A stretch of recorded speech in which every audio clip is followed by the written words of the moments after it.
Three something ఈ movie name ని clear గా వినండి. మీరు అనుకునేట్టు త్రీ సమ్ కాదు, త్రీ సంథింగ్. ఈ మూవీలోనే ఈ మూవీ కథ అంతా దాగుంది. యాక్చువల్ గా మనకు తెలిసిన స్టోరీ ఒక అమ్మాయి ఇద్దరు అబ్బాయిలు అంటే అది ట్రయాంగిల్ లవ్ స్టోరీ. బట్ ఇది అంతకు మించి, అందుకే ఇది త్రీ సంథింగ్ అయింది. ఈ మూవీ స్టోరీ సింపుల్ గా చెప్పాలంటే ఒకే ఒక లైన్ లో ఇద్దరు అబ్బాయిలు కలిసి ఒక అమ్మాయితో రిలేషన్షిప్ ఏర్పరచుకుని తనతో హ్యాపీగా ఉండాలనుకుంటారు. నిజానికి ఇద్దరు అబ్బాయిలు అయినటువంటి బెస్ట్ ఫ్రెండ్స్ అయిన వారిద్దరు అలా ఉండడం పాసిబుల్ అవుతుందా కాదు అనే కథతో ఈ మూవీ చాలా డిఫరెంట్ గా ఉంటుంది. యాక్చువల్ గా ఐజాక్, చార్లీ ఇద్దరు బెస్ట్ ఫ్రెండ్స్. ఇద్దరు మార్నింగ్ బాక్సింగ్ ఆడుకుంటూ, బాస్కెట్ బాల్ ఆడుకుంటూ అన్ని స్పోర్ట్స్ లో కలిసే ఉంటారు. ఇలా కలిసి ఉన్నటువంటి వీరిద్దరికి ఒక స్పోర్ట్స్ లో కూడా కలిసి ఉండాలనే థాట్ వస్తుంది. అదే బెడ్ మీద జరిగే స్పోర్ట్. దాంతో ఐజాక్, చార్లీ ఇద్దరు టెన్షన్ పడుతూ ఉంటారు. అలా వారిద్దరికి వేవ్ లెంత్ కుదిరిన ఒక అమ్మాయి కోసం వెతకడం ప్రారంభిస్తారు. ఇంతలో ఐజాక్ కి చిన్నప్పటి నుంచి తనకు తెలిసి తనకు కాలేజీలో ప్రపోజ్ చేసిన జాయ్ అనే అమ్మాయికి గుర్తొస్తుంది. దాంతో జాయ్ కి వీడియో కాల్ చేయగా వారిద్దరూ క్యాజువల్ గా మాట్లాడతారు. అందులో చార్లీ కలగ చేసుకుని ఐజాక్, చార్లీ ఇద్దరు ఒకే అమ్మాయితో రిలేషన్షిప్ లో ఉండాలనుకుంటున్నామని, అది తనకు కూడా ఓకే అయితే వారికి మళ్ళీ తిరిగి కాల్ చేయమని వీడియో కాల్లో ఉన్నటువంటి జాయ్ కి చెప్పి ఆ వీడియో కాల్ ని కట్ చేస్తాడు. ఐజాక్ క్యాజువల్ గా తన కన్వర్సేషన్ స్టార్ట్ చేసి జాయ్ ని మెల్లింగా ఒప్పిస్తా అని అంటాడు. కానీ చార్లీ మాత్రం జాయ్ ఎలాగైనా ఆ కండిషన్ కు ఒప్పుకుంటుందని కాన్ఫిడెంట్ ఐజాక్ కి చెప్పి జాయ్ యొక్క కాల్ కోసం ఎదురు చూస్తూ ఉంటారు. మరోవైపు అవతల పక్కన ఉన్నటువంటి జాయ్ కూడా ఇప్పుడున్న ఫ్యాషన్ ట్రెండ్ ప్రకారం ఇద్దరు అబ్బాయిలతో ఒక అమ్మాయి అనే కాన్సెప్ట్ కొత్తగా ఉందని, ఆ కాన్సెప్ట్ కోసం వారికి ఓకే చెప్తుంది. ఇక వారు ముగ్గురు కలిసి ఒక ముహూర్తం ఫిక్స్ చేసుకుని ఐజాక్ ఇంట్లోనే వారు అనుకున్న రిలేషన్షిప్ స్టార్ట్ చేయాలని వారు ముగ్గురు హ్యాపీగా మాట్లాడుకుంటూ కబుర్లు చెప్పుకుని బెడ్ పైకి తీసుకుని వెళ్తాడు. జాయ్ బెడ్ పైకి వెళ్ళగానే చిన్నప్పటి నుంచి తనకు క్రష్ ఉన్నటువంటి ఐజాక్ తన కళ్ళ ముందరే ఉండటం ఇప్పుడు కొత్తగా ఉంటుందని ఆ త్రీ ట్రయాంగిల్ లవ్ స్టోరీని ట్రై చేయాలనుకున్న జాయ్ మాత్రం ఎక్కువ ఐజాక్కే అట్రాక్ట్ అవుతూ ఉంటుంది. ఇలా జాయ్ నుంచి ఎక్కువ సపోర్ట్ ఐజాక్కే వెళ్ళిపోవడంతో చార్లీ తనతో రొమాన్స్ చేయడానికి ఇంట్రెస్ట్ చూపిస్తూ ఉన్న జాయ్ తనపై నామమాత్రంగానే ఇంట్రెస్ట్ చూపిస్తూ ఉండటంతో చార్లీకి ఇది అనీజీగా అనిపించి బెడ్ పై వారిద్దరినే వదిలేసి చార్లీ బెడ్రూమ్ నుంచి బయటకు వచ్చేసి హాల్లో పడుకుంటాడు. హాల్లో పడుకున్నటువంటి చార్లీకి బెడ్రూమ్ లో ఉన్న నాయిస్ వినిపిస్తూ ఉంటుంది. ఆ నాయిస్ విని ఐజాక్ పై ఈర్ష, అసూయం, అలానే జాయ్ పై ఇంట్రెస్ట్, కానీ అక్కడ తనకు కోఆపరేషన్ లేకపోవడంతో చాలా ఇబ్బంది పడుతూ ఉంటాడు.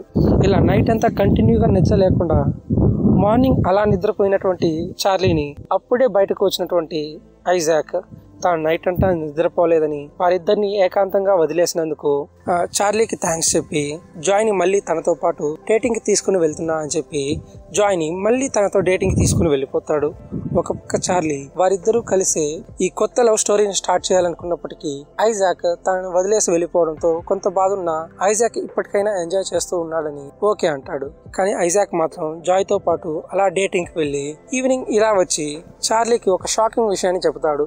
జాయ్ తో తన పేరెంట్స్ తోను అలానే వారి పేరెంట్స్ తో కూడా మాట్లాడి వారిద్దరి పెళ్లికి ముహూర్తం కూడా ఫిక్స్ చేసుకుని వచ్చానని, ఇలా సంతోషంగా ఉన్నప్పుడు తనకి ట్రెక్కింగ్ కి వెళ్తా అని చెప్పి ఒకడే ట్రెక్కింగ్ కి వెళ్ళడానికి అన్ని ఏర్పాట్లు చేసుకుంటూ ఉంటాడు. ఇలా తన ఫ్రెండ్ మ్యారేజ్ సెట్ అయినందుకు చార్లీకి ఒక పక్క హ్యాపీగానే ఉన్నా వారిద్దరూ అసలు మొదట్లో ఏమనుకుని స్టార్ట్ చేశారనే విషయం గురించి ఐజాక్ కంప్లీట్ గా మర్చిపోయి ఇప్పుడు జాయ్ మీద ఉన్నటువంటి ప్రేమతో చార్లీకి ఈ విషయాన్నంతా చెప్పడం చార్లీకి లోపల బాధగా ఉన్నప్పటికీ ఐజాక్ ఒక ఇంటి వాడవుతున్నాడనే ఆనందంలో తనకు కంగ్రాట్స్ చెప్పి తను ఒక్కడే ట్రెక్కింగ్ వెళ్ళడానికి హెల్ప్ చేసి తను పంపించేస్తాడు. అంతేకాకుండా ఐజాక్ వెళ్లిపోతూ జాయ్ ఇప్పుడు ఒంటరిగా ఇంట్లో ఒకతే ఉంటుందని, తన ఇంట్లో చాలా ఏర్పాట్లు చేయాలని, చార్లీని సహాయంగా ఉండమని చెప్పి మరి జాయ్ ఇంటికి పంపిస్తాడు. అసలే బాధలో ఉన్నటువంటి చార్లీ జాయ్ ని చూడకూడదు అనుకుంటాడు. కానీ ఐజాక్ చెప్పడంతో ఇక వీలు పడక జాయ్ దగ్గరికి వెళ్తాడు. అప్పటికే ఇంట్లో జాయ్ తన ఇంట్లో అన్ని పనులు చూసుకుంటూ చాలా కష్టపడిపోతూ ఉంటుంది. అది చూసినటువంటి చార్లీ జాయ్ పై ఉన్నటువంటి ఇంట్రెస్ట్ తో అక్కడున్న అన్ని పనులను చేస్తాడు. అలా ఆ అన్ని పనులు కంప్లీట్ చేసేసరికి ఈవినింగ్ అవడంతో జాయ్ కూడా చార్లీని నైట్ అక్కడే రెస్ట్ తీసుకోమని మార్నింగ్ ఇంటికి వెళ్ళమంటుంది. ఇలా నైట్ అంతా ఫ్రెండ్లీగా మాట్లాడుకుంటున్నటువంటి జాయ్ చార్లీల మధ్య కూడా కొద్దిగా స్పార్క్ స్టార్ట్ అవుతుంది. ఇంతలో చార్లీ ఇద్దరు మాట్లాడుకునేటప్పుడు చార్లీ తనకున్నటువంటి బెడ్ ఫ్యాంటసీని చెప్పడంతో జాయ్ ఇంట్రెస్టింగ్ గా ఉంటుంది. యాక్చువల్ గా జాయ్ కి చార్లీ చెప్పేటువంటి ఆ బెడ్ ఫ్యాంటసీ రిలేట్ అవడంతో తనకు కూడా అలాంటి ఫ్యాంటసీనే ఉందని అదే విషయాన్ని చార్లీకి కూడా చెప్పడంతో వారిద్దరు వేవ్ లెంత్లు కూడా కలిసి వారు అక్కడే రొమాన్స్ చేయడం స్టార్ట్ చేస్తారు. ఇలా వారిద్దరి మధ్య ఇంకొక సంబంధం స్టార్ట్ అవుతుంది. నిజానికి వారిద్దరూ కలిసి నైట్ వారి మధ్య జరిగిన విషయాన్ని మార్నింగ్ ఐజాక్ రాగానే చెప్పేయాలని అనుకుంటారు. కానీ ఐజాక్ మార్నింగ్ రాగానే జాయ్ ఇంటికి వచ్చి తాను కష్టపడి నైట్ అంతా ట్రెక్కింగ్ లో జాయ్ గురించి ఆలోచించి రాసినటువంటి పాటను జాయ్ ముందు పాడుతూ తనకు వినిపించడంతో చార్లీ ఏం చేయాలో తెలియక అక్కడి నుంచి సైలెంట్ గా వెళ్ళిపోతాడు. ఇంత ప్రేమ చూపిస్తున్నటువంటి ఐజాక్ ని వదులుకోలేక జాయ్ కూడా మౌనంగా ఉండిపోతుంది. తరువాత ఐజాక్ కి జాయ్ కి ఇద్దరికి పెళ్లి అయిపోవడం, వారిద్దరూ హ్యాపీగా ఉండటం చకచకా జరిగిపోతాయి. ఇలా హ్యాపీగా ఉన్నటువంటి ఐజాక్ జాయ్ ఇంటికి ఒకరోజు అనుకోకుండా చార్లీ రావాల్సి వస్తుంది. చార్లీ వచ్చిన తర్వాత చార్లీ జాయ్ మాట్లాడుకోకుండా సైలెంట్ గా ఉంటారు. కానీ ఐజాక్ మాత్రం తన బెస్ట్ ఫ్రెండ్ పెళ్ళైన కొన్ని రోజుల తర్వాత తనను చూడడానికి రావడంతో చాలా హ్యాపీగా ఎగ్జైటింగ్ లో మాట్లాడుతూ ఉంటాడు. ఇలా హ్యాపీగా మాట్లాడుతూ ఉన్నప్పటికీ జాయ్ చార్లీ ఇద్దరు టేబుల్ కింద వారి మధ్య ఉన్న కనెక్షన్ ని విడదీయాలా వద్దా అని డైలమాలో ఆలోచిస్తూ ఉండగా సడన్ గా జాయ్ ఐజాక్ కి తనకు ఒక సూప్ కావాలని అది వెంటనే బయటకు వెళ్లి ఇప్పుడే తీసుకుని రమ్మని చెప్పడంతో ఐజాక్ ఈ సమయంలోనా అని ఆశ్చర్యంగా అడుగుతాడు. జాయ్ మాత్రం తనకి ఇప్పుడే కావాలని చెప్పడంతో ఐజాక్ పెళ్ళైన తర్వాత ప్రేమగా జాయ్ అడిగిన మాటను కాదనలేక సూప్ తీసుకొని రావడానికి బయటకు వెళ్లిపోతాడు. మరోవైపు అక్కడే డైనింగ్ టేబుల్ పైన ఉన్నటువంటి వారిద్దరి మధ్య ఉన్న రిలేషన్షిప్ కి ఏ పేరు పెట్టాలో తెలియక, అది ఎలా చెప్పాలో తెలియక కన్ఫ్యూజన్ లో ఉంటారు. కానీ అలా కామ్ ఎన్విరాన్మెంట్ లో ఉన్న వారిద్దరికి మళ్ళీ వారిద్దరి మధ్య జరిగినటువంటి ఆ ఫ్యాంటసీ మూమెంట్స్ గుర్తుకు రావడంతో మళ్ళీ వారు ఆ మూమెంట్ లోకి వెళ్ళి వారి ఫ్యాంటసీని కంప్లీట్ చేస్తారు. ఇలా జాయ్ మరియు చార్లీ ఐజాక్ కి తెలియకుండా వారి రిలేషన్షిప్ ని కంటిన్యూ చేస్తూ ఉంటారు. మరోవైపు ఐజాక్ జాయ్ అందరికీ తెలిసిన వారి రిలేషన్షిప్ ని హ్యాపీగా కంటిన్యూ చేస్తూ ఉంటారు.